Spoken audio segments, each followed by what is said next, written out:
Gamesweasel. Now it's time for the developers at Vigil Games to tell us about THQ's new hack and slash 'em up, Darksiders. I'm Joe Madureira. I'm the creative director at Vigil Games.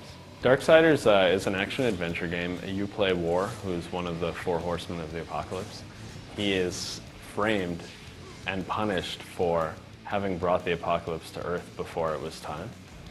And he swears he had nothing to do with it, but he is found there, and so he must answer for this. And there's a council that is between heaven and hell, and they keep the balance and make sure either side doesn't get too powerful.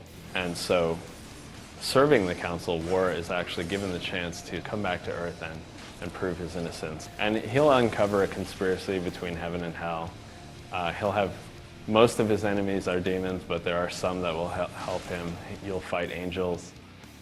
So War has no friends, and he's not even sure what happened to the other horsemen. The cool thing about it that I think sets it apart is it has a more open structure.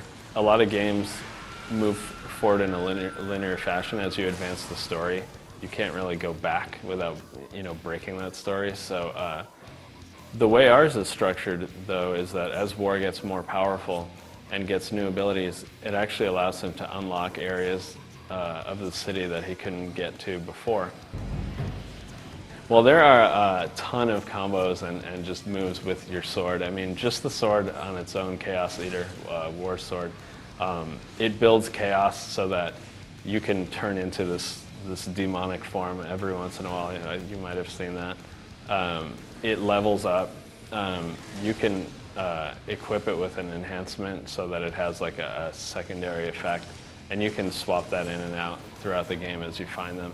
So, you might find ones that are better against certain enemies than others. So there's a lot of fun just with the sword alone. And beyond that, in the environment, you can pick up cars and smash them on people's heads, throw them.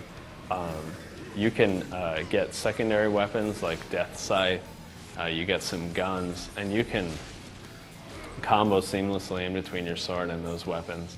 There's a couple of we call them pick up and drop weapons because you can only just use them in very small areas, but they're devastatingly powerful, and they're just used for very short sequences of just mindless slaying. The mythology is definitely our own. We from the beginning, we knew we were treading on some delicate ground, with the religious overtones, and we purposely did not try to adhere to Revelation or anything. It's a very superhero comic book version of our version of what might happen if the four horsemen came to Earth and angels and demons, destroyed everything in their war.